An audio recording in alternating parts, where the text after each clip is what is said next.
But for this sermon to be preached, I've got to start with a little confession time. Okay, everybody loves minister confession times, right? I totally struggle with one-way relationships. Now, if you're not familiar with that term, what a one-way relationship is where you have to do all the work. It means that, you call them, but they seldom call you. Have you ever done this experiment before where you pick up your phone and you look at the calls that you received and you begin leafing back through them and suddenly you realize all the calls to certain individuals, the lines are always going out, but you never see the ones that are coming back in. Because you're doing all the calling. They seldom call you. But it doesn't say never. But when they do call you and you see the number pop up on the screen, you know exactly what's about to happen. Either they're having a crisis of life, either they need some advice, or they have something they need you to do. So you see that number flash up and you're like, oh my gosh, what now? You're chuckling, but do you not have these on your phone? Are not these people around? You see, then it really happens. Because you're convinced yourself that this relationship is substantial to you. So you begin doing things for them, but then something happens in your life and you need something in return, and they're busy. They're occupied. And this happens over and over and over again, and eventually you begin to get the message, right? You begin to get the message. This is a one-way street. And the problem is those relationships, they're exhausting. They're frustrating. They get you irritated because you begin to ask yourself, what's wrong with me? See, we want real relationships. And those relationships are always relationships that go both ways. Do you have people on your phone that you call them and they call you? Okay, I need to get in the modern world. They text you and you text them. Because let's be realistic. Nobody really calls anybody anymore. We just like send little short texts back and forth, back and forth, back and forth. Have you ever looked at your thing and see how does it even out with people? When I talked about those one-way relationships, did people's names start popping in your head? Say, yeah, I got one of those. Exhausting is a really good term, isn't it? And believe it or not, that's not the confession part for the minister. It's the next thought that bothers me sometimes about myself. You see, because sometimes our relationship with God can feel like a one-way relationship. Huh? Yeah, I'm not talking about what the spiritual, actually good way is. I'm talking about in the me way. This is the way that, I feel like I'm giving God an awful lot. I spend an awful lot of time doing things for God. I spend an awful lot of time reading my Bible and praying and doing this and that and the other. God, where are you? Where are you? This is a one-way relationship. See, in a relationship, I want to know, but I also want to be known. I want to seek, but I also want to be sought. I want to love, but I also want to be loved. And when it comes to God, we begin to do things like study His power, study His greatness, we study His attributes, and all those things are really good things.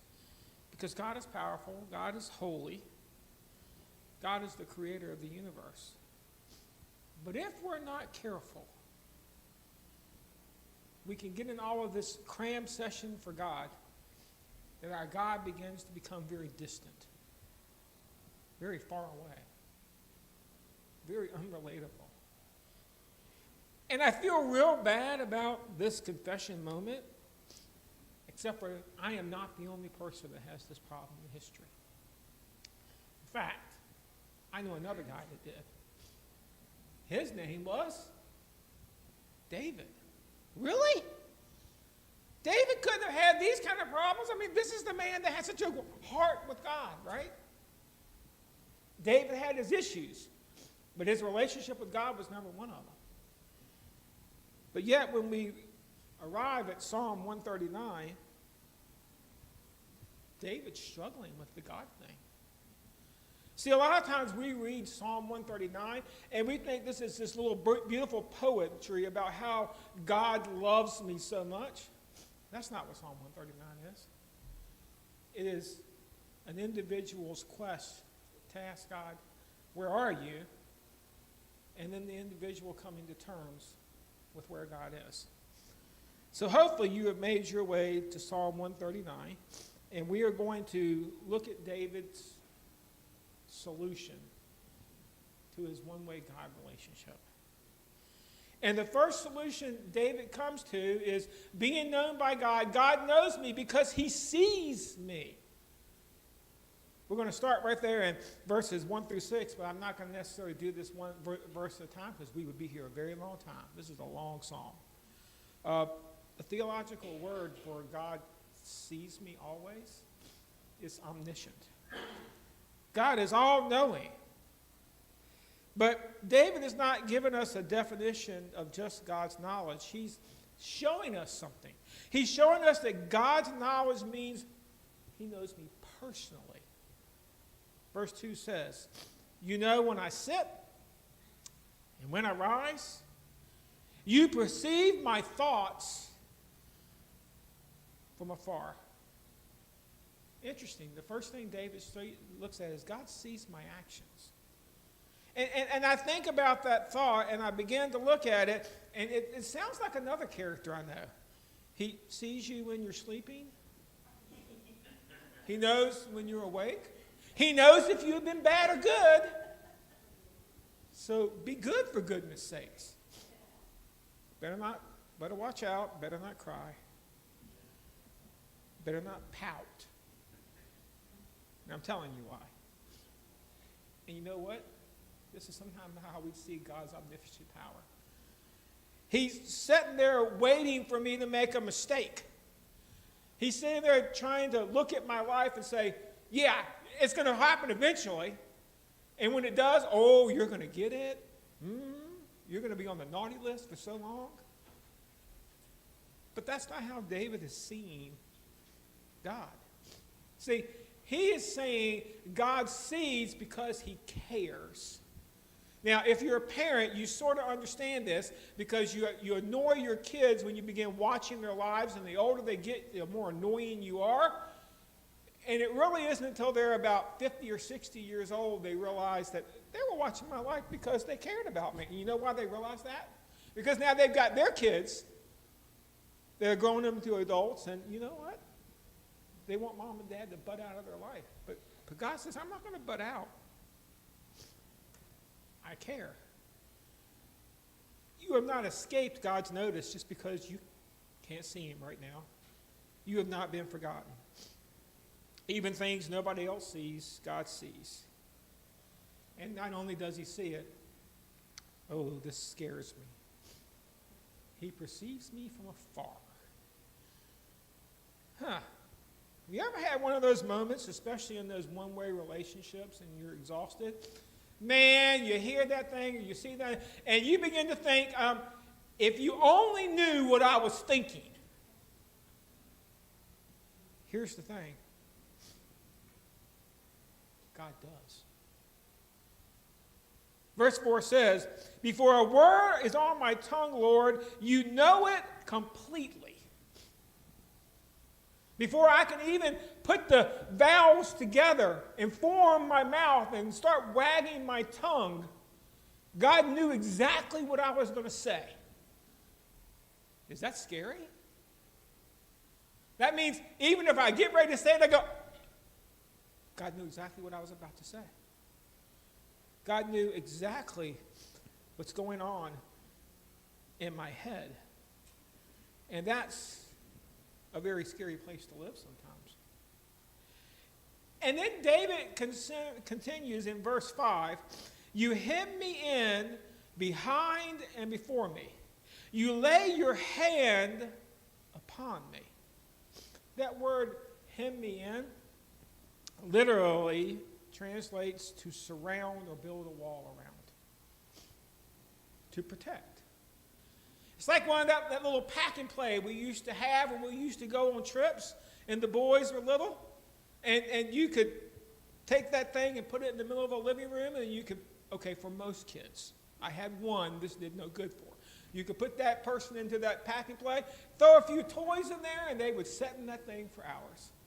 There are some kids that get tired of being packed and played, and they decide to climb and push and jump, and they flip the whole thing over. Those kids exist, okay?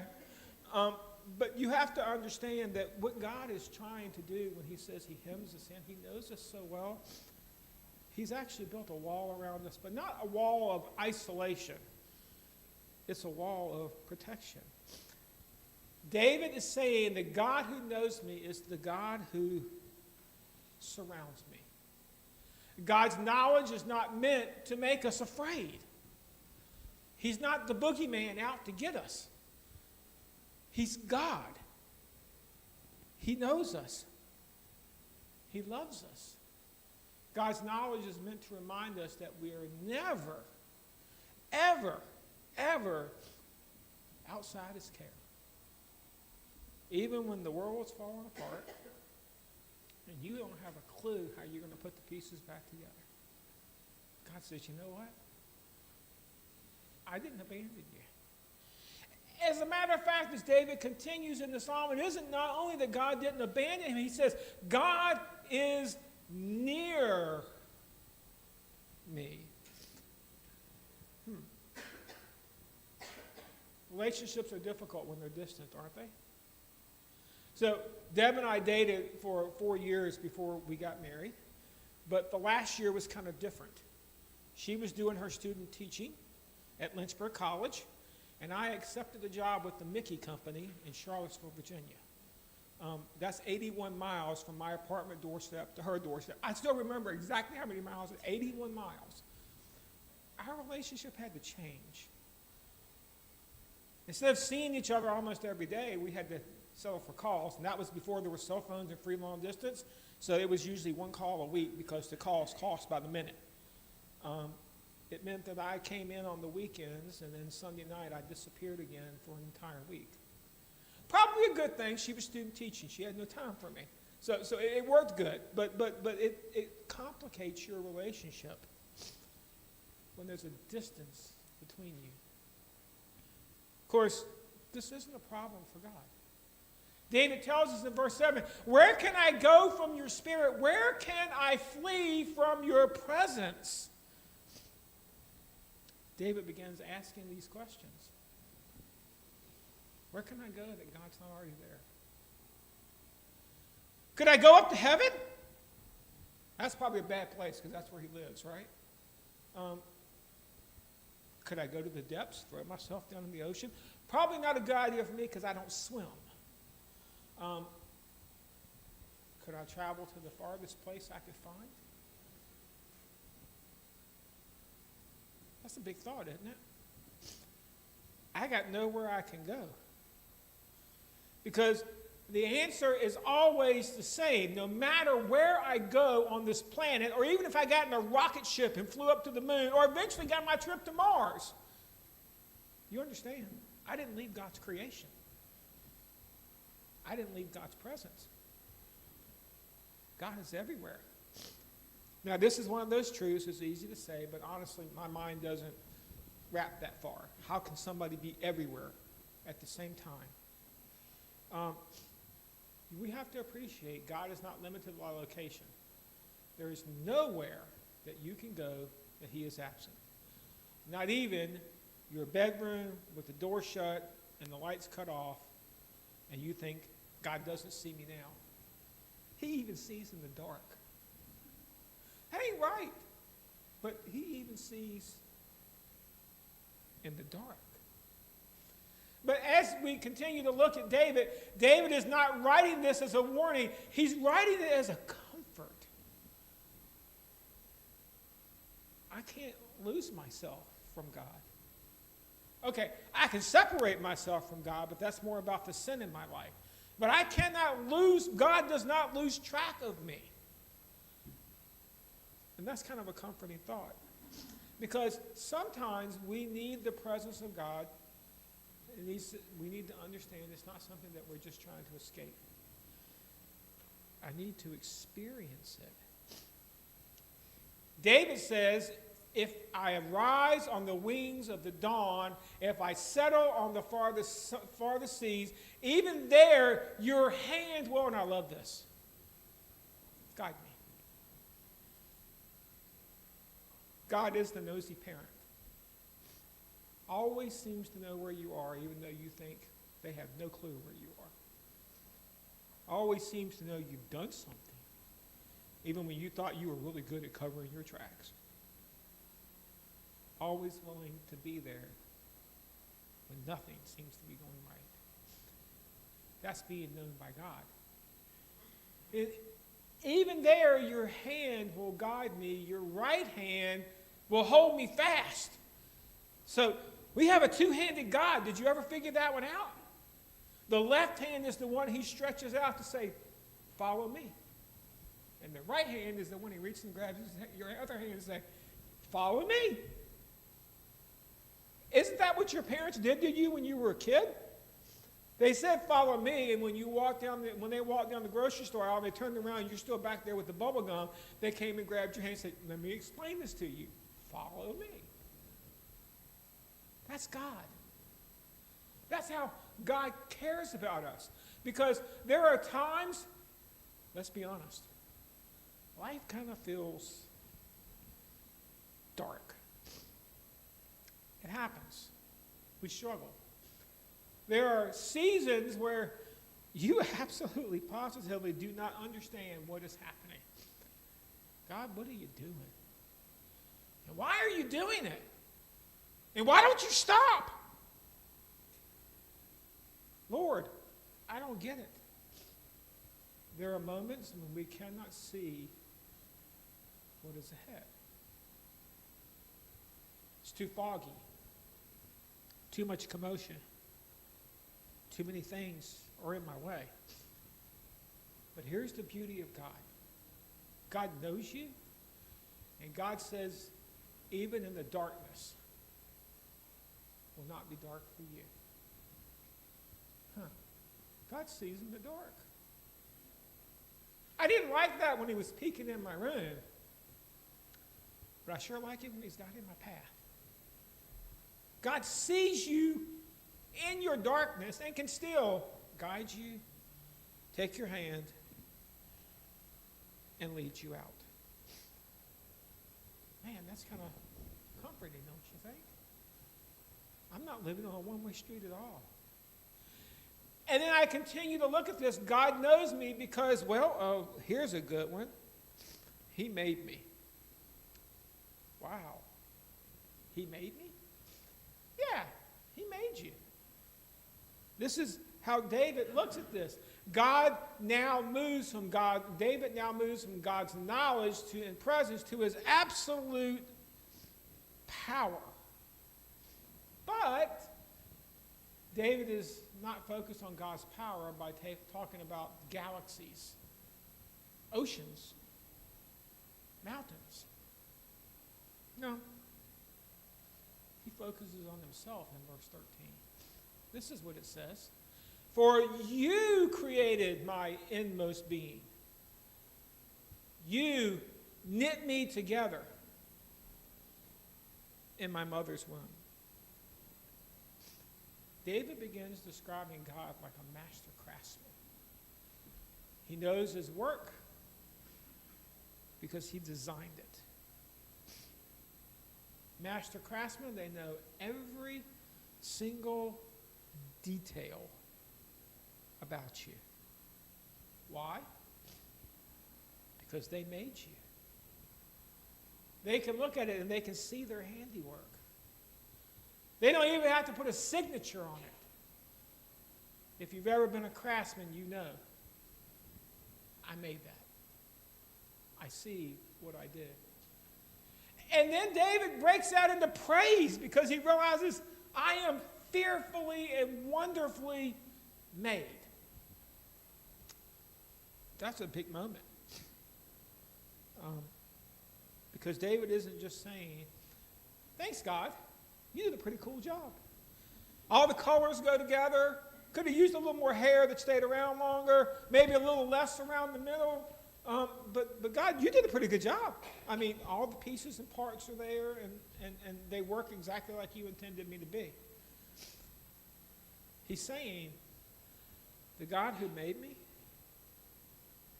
didn't make me as a mistake. You're not an accident. Your existence is not random. God formed you. God created you. And therefore, God knows you. And then David gets really personal. All the days ordained for me were written in your book before one of them came to be. Wouldn't you like to get a copy of your book? Seriously, wouldn't that be so much better? If I could get my book and I got to read it when I was young, then I would know how the story ends, right? That would be so cool. No, that's not the way this worked. The book was written, and I know somebody's going to ask, so how could God write the book and I still have free will? That's another question for another day. But it says God wrote the book. What David is trying to help us understand is that God made you for a purpose. Your life has meaning. Your life, whether you know it or not, has a direction. Your life has purpose. Wow, that makes us feel pretty good, right? Then David gets to the end of the song. And I'm not so sure I like the ending as much as I like the rest of it, because it feels really good to have the one-way street open to a two-way street, right? Then David says, but being known by God requires a response. See, this is where it all begins to get interesting, because God sees me, God knows me, God's near to me. There you go. God made me. And knowing about God is not the same as knowing God. If I'm living my God relationship on a one-way street, guess who blocked off the other lane? It's me. My one-way street isn't because God doesn't see me, it's because I stopped seeing God. You can know facts about somebody and still not have a relationship with them. You can know their favorite color, their favorite food. You can know how long they sleep at night. You can know do they snore or not. You can know everything there is to know about them, but there still doesn't make a relationship if there's no response. And so David responds as we get to this last section.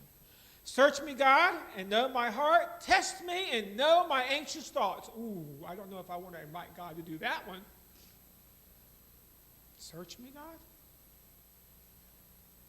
Well, David started that psalm with, Lord, you have searched me and known me. But now he's inviting God, come back and look again. Look a little deeper inside me. He's not asking God to discover something that God does not know. He's inviting God into the deepest part of his life. It's that opening the door thing. It's the come and sit at my table thing. It's the let me tell you about your life because I know all about your life. Because when you begin to look at the psalm, it's a prayer psalm. And prayer is not about giving God information. God already knows about the prayer. Prayer is about our relationship with him. Even when you know what someone is thinking, you still want to hear their voice, right? How many times, again, when you have kids, you know exactly what they're going to ask for the moment they walk into the room. Do you stop and say, don't say a word? I got it all figured. You want to hear them make the request. Sometimes you want to hear it because you want to make sure they understand, they hear what they asked for, but you want to hear it. Even when you know when someone needs, you still want to talk to them, right? You don't want to just like airmail all of the answers to prayer, because relationship is built through this idea of communication. Therefore, David does 3 things. First of all, David commits to the relationship. That's David. He declares where his loyalty is, what his priority is. He wants to be aligned with God, because if God knows us, then the question becomes, what will we do with what he knows? What will we trust him? Will we follow him? Will we allow him to lead us? And then David, he submits. Verse 24 says, see if there is any offensive way in me, and lead me in the way of everlasting. This is the prayer of someone who understands who God is. This is the prayer of David. God, search me, but don't change me? No, that's not the prayer of David. That's not what David says. David says, search me and lead me. The goal is to allow God, who knows us, to transform our lives, to change me. Can I just tell you? That's a truly amazing thought. See, the amazing truth of Psalm 139 is not simply that God knows everything. The amazing truth is that God knows everything about me and still invites me to come closer. That is a miracle. Nothing short of it. He doesn't simply reveal what he knows about me. He invites me to respond to what he knows about me. David responds, well, search me, O God. Because the God who knows us is also the God who loves us, who doesn't desire to live on a one-way street. He wants a back-and-forth relationship with each and every one of us.